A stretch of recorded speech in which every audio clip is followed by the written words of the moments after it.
Guys, nandito nga pala tayo sa Davao City na kung saan isa sa mga build project na ginawa ni PRRD dito sa lungsod ng Davao. Ito nga pala yung Bridge San Luman guys. May kita mo kung gaano kaganda yan. Pakita ko sa inyo.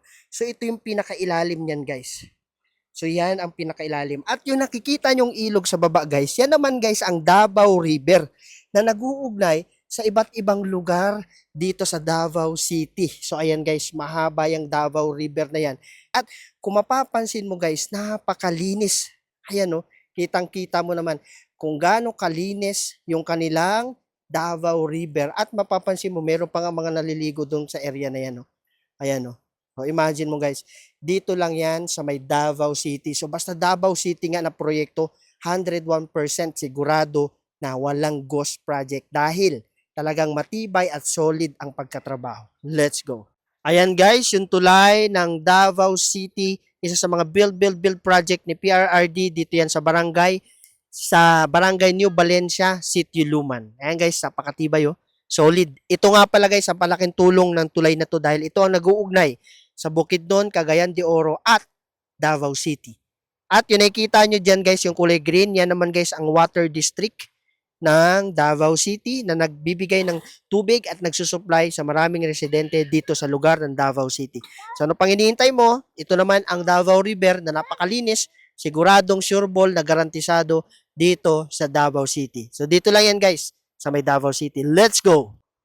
Ito naman ang hanging bridge dito sa Davao City na talagang isa sa pinakamatibay na maraming taong natulungan papunta ng downtown at papunta dito sa may Kalinan area, patawid dito sa may Barangay Sitio Luman, Barangay New Valencia. So ayan guys oh.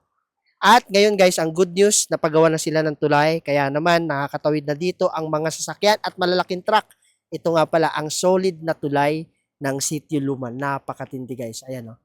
So yan guys, yung pagkatrabaho. Kitang-kita mo naman na bawal ang ghost project. Dito lang yan sa may Davao City. So ano pang hinihintay mo? Let's go! Guys, ito nga pala ang isa sa water district dito sa Davao City na nagbibigay at nagsusupply ng malinis na tubig sa maraming residente dito sa Davao City. At napakaganda guys yung pagkagawa. Oh. Ayan o, imagine mo guys, ayan yung pinakatangki niya. Talagang makikita mo na walang leak at talagang matibay yung kanyang pipe dito sa pagkatrabaho. So dito pala yan guys sa may Sitio Luman, Barangay New Valencia, Tugbok District. Ayan guys oh. So kitang-kita mo naman guys, ayan yung kanilang pinaka-water district dito. So napakaganda, dito yan sa ilalim ng Davao River at dito yan sa baba. Ang baba niyan guys ay Davao River. Let's go! Ayan guys, oh, yung dalawang bata oh. Talagang ready na rin maligo oh. Nakangiti pa si brother. Yun oh. Sureball na. Ambak na. Ayan oh. Ayan sila ate oh. Yan ang tulay oh. So dito lang yan guys sa may Davao River. So napakaganda dito guys. Alam niyo na guys. Solid. Sureball. Sir Lloyd. Thank you Sir Lloyd. Ayan oh. Naggaling pa maglaba. Talagang sureball na. Ayan. Thank you. Ayan oh. Kitang-kita naman guys. Yung mga kabataan talagang dito sa Davao River, sigurado, garantisado. Taga saan kayo, sir? Dito lang? Saan? Sa Lapoy lang? Sir, matagal ka na dito, sir, residente? Ibig sabihin, sir, patunay malinis pala dito ang tubig, no? Pwede maligo ang mga bata. Pero dito, sir, pwede mangisda. May makuha tayong isda dito. Anong mga isda? Karpa. So, alam niyo na guys, basta dito sa Davao City, sureball ang siguradong proyekto. Ayan si ma'am, maglaba kay ma'am? Maligo. Ayos Talagang pwedeng-pwede ma'am, no? Sureball na. So, maligo sila guys. So, ito yung mga hagdan guys. Ayan, paakyat. So, akyat tayo. Yan. So, dito guys. Dito sa may Davao River yan guys. Napakalinis. Ayun, tingnan mo naman, no? Tingnan mo naman kung i-compare natin yan guys sa iba.